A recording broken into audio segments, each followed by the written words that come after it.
Benvenuti nel video dedicato al modello Moda 36. Il video tutorial che seguirai di un modello diverso di canotta, però sequenze e tecniche di confezione sono le medesime. La prima cosa da fare è prendere il cartamodello davanti, numero 1, e riportare sul tessuto alcuni marcatori. Per questo modello i marcatori che mi servono sono quelli della spalla, inizio e fine spalla, l'incavo. Molto importante questa lineetta blu dove c'è scritto spacco. Questo modello ha uno spacco molto alto che arriva fino a questo punto, perciò adesso con il filo entro perpendicolare nella lineetta dove ho lo spacco, lascio il filo lungo alcuni centimetri, lo taglio. Questa operazione la eseguo sull'incavo, la spalla, inizio e fine. Riportato sulla stoffa questi 4 punti, tolgo gli spilli, separo il cartamodello dalle stoffe, segno con il gesso il rovescio del tessuto, separo le stoffe e taglio il filo a metà, in questo modo, su tutti i marcatori.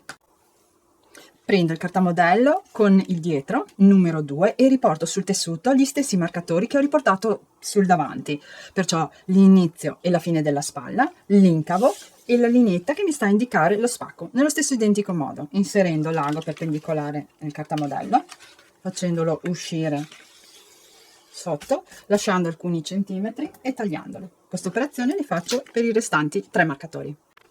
Riportato sul tessuto con il filo i punti che mi interessavano, tolgo gli spilli, separo il cartamodello dalle stoffe e segno con il gesso una X sul rovescio del tessuto. Questo è il rovescio.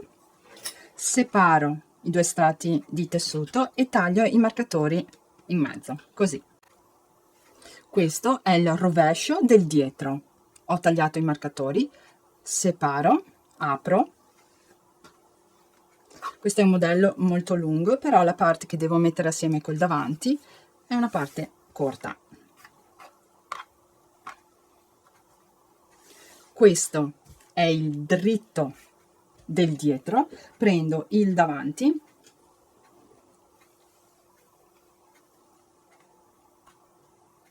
qui ho fatto la X, è il rovescio del tessuto, apro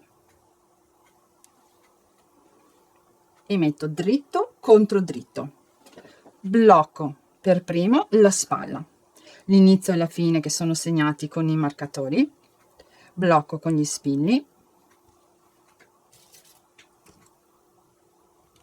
facendoli coincidere perfettamente,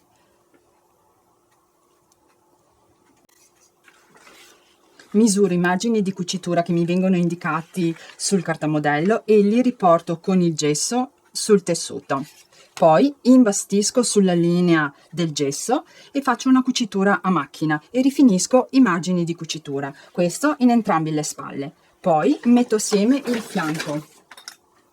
Il fianco ho il marcatore dell'incavo che devo farlo coincidere con il marcatore dell'incavo e lo spacco, l'inizio dello spacco con l'inizio dello spacco, prima con gli spilli, molto importante farli coincidere perfettamente, e oltre ai marcatori devo far coincidere anche i margini del fianco, questi, controllare sempre sotto che coincidano, metto margine con margine, blocco con spilli,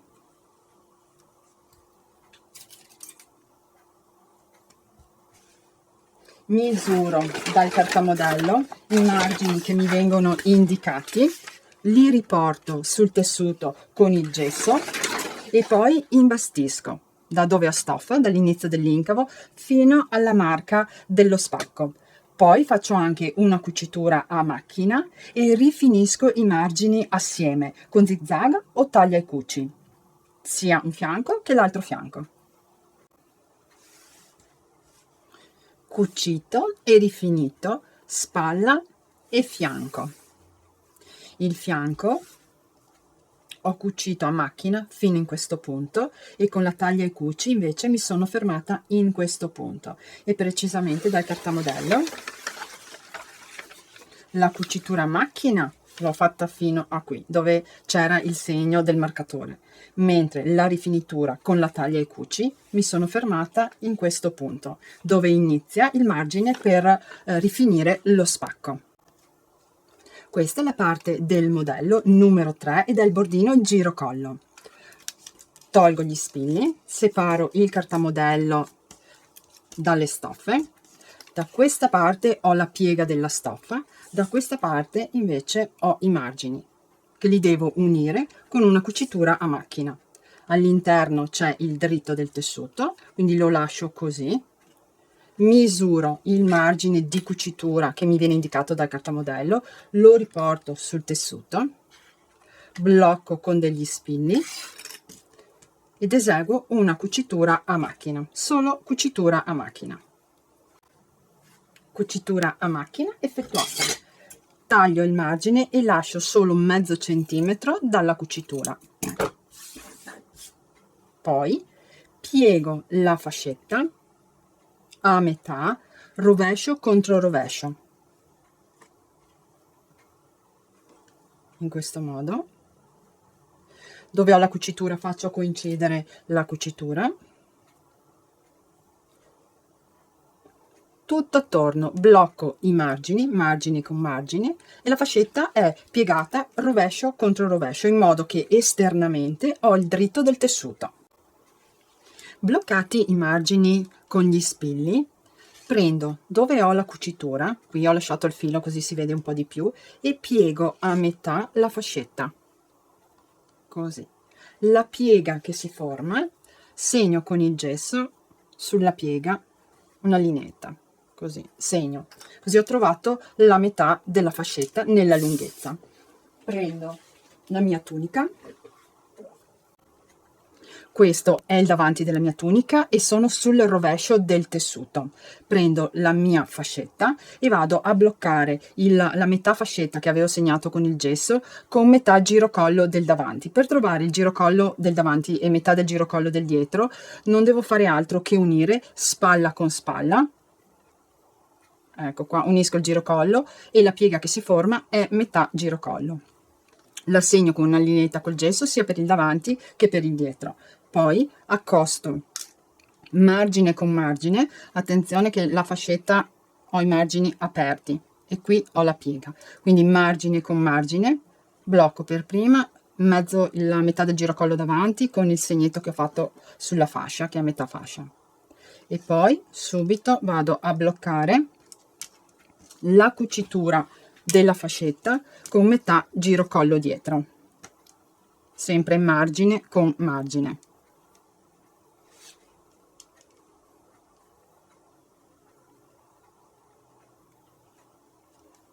Poi blocco tutto il margine della mia fascetta con il margine del girocollo. Bloccato il bordino sul girocollo. Ricordatevi che la fascetta, questo bordino, è più piccolo rispetto al girocollo, quindi quando lo applicate bisogna tenderlo un pochino. E questo per fare in modo che il girocollo non ceda. Misuro i margini di cucitura che mi vengono indicati dal cartamodello, li riporto con il gesso ed il metro sul tessuto, imbastisco e cucio a macchina. Cucito il bordino, vado a tagliare il margine e lascio solo mezzo centimetro dalla cucitura. Poi stiro in questo modo il bordino, così, lo appiattisco molto bene, in questo modo. Bordino stirato. Sono sempre sul rovescio del tessuto. Ora porto questo bordino, lo piego verso il dritto del tessuto. Giro. Qui dove vedo i margini tagliati, questo è il dritto del tessuto. Piego in modo che la cucitura che tiene assieme il bordino con il girocollo rimane esattamente sulla piega. Blocco con spilli il bordino qui sulla piega, tutto attorno al girocollo. Questo è il dritto del tessuto e questo è il bordino bloccato con gli spilli.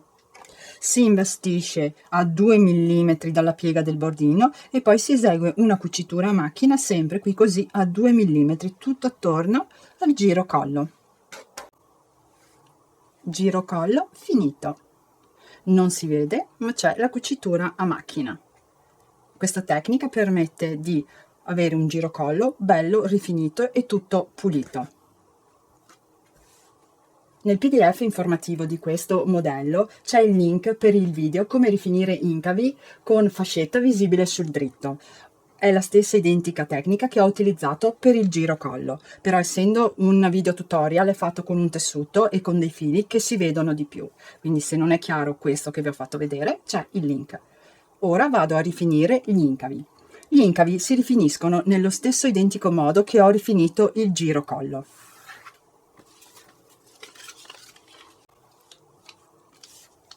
Ho preso il bordino incavi numero 4. Nel cartamodello c'è contrassegnato questa lettera A col puntino. Riporto questo marcatore sul tessuto utilizzando il filo da imbastire. C'è scritto anche davanti e dietro. Per riconoscere il davanti, sempre col filo da imbastire, faccio una marca, un punto, in questo modo. Taglio il filo, o posso anche segnarlo con il gesso una X. Tolgo gli spilli, separo il cartamodello dalle stoffe, prestando attenzione al filo che rimanga nella stoffa. Questo è il rovescio, lo segno una X qui sul dritto, scusatemi, sul davanti, così. Poi vado a tagliare e separare i tessuti, a tagliare il filo mentre separo i due bordini. Come ho fatto prima per il bordino del giro collo, piego a metà, in questo caso il dritto è questo, piego a metà il bordino, unisco margine con margine, misuro dal cartamodello il margine che mi viene indicato, lo riporto con il gesso e il metro, blocco con spilli e eseguo una cucitura a macchina. Cucitura eseguita. Taglio il margine e lascio solo mezzo centimetro dalla cucitura.